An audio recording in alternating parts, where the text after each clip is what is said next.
एकूण या सगळ्या निकालाचं जो आज आलेला आहे आपल्याकडे त्याचं सोप्या भाषेमध्ये विश्लेषण करणाऱ्या महत्त्वाच्या मुद्द्यांवर नजर टाकूयात। ते मुद्दे संपूर्ण निकालाचं विश्लेषण करतील। 2011 मध्ये भाजपचे 7 नगरसेवक होते या नगरपालिकांमध्ये, ज्याचे आज निकाल लागलेत, आणि 2016 मध्ये स्वबळावर भाजपचे 55 नगराध्यक्ष झालेत। सत्तेमध्ये आलं की पॉवर टॉनिक कसं मिळतं याचं उत्तम उदाहरण भाजपच्या मित्रपक्षाचे 6 ठिकाणी नगराध्यक्ष झालेले आहेत। एकूण जागांपैकी 1/3 जागा या एकट्या भाजपच्या वाट्याला आलेल्या आहेत या 147 नगरपालिकांमधल्या। मुख्यमंत्र्यांनी 40 सभा एकत्रित घेतल्या, ते स्टार कॅम्पेनर होते, त्यापैकी 33 ठिकाणी त्यांना विजय मिळाला आहे। त्यामुळे देवेंद्र फडणवीसांकडे श्रेय याचं जाईल। पहिल्या टप्प्यातल्या निकालामध्ये राष्ट्रवादीची 916 जागांवरून 551 जागांवर घसरगुंडी उडाली आहे।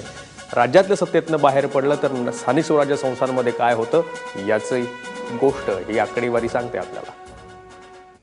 आतापर्यंत हाती आलेल्या निकालानुसार कोणत्या पक्षाचे किती नगरसेवक निवडून आले त्याच्यावर एक नजर टाकूयात।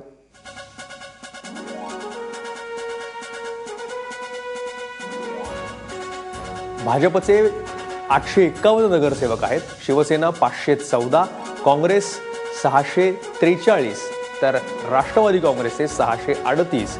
काँग्रेस आणि राष्ट्रवादी यांची संख्या जवळपास समान आहे। तर कोणत्या पक्षाचे किती नगरसेवक निवडून आले? MIMचे 40 आले, हा एक औरंगाबाद आणि विदर्भातला महत्त्वाचा फॅक्टर।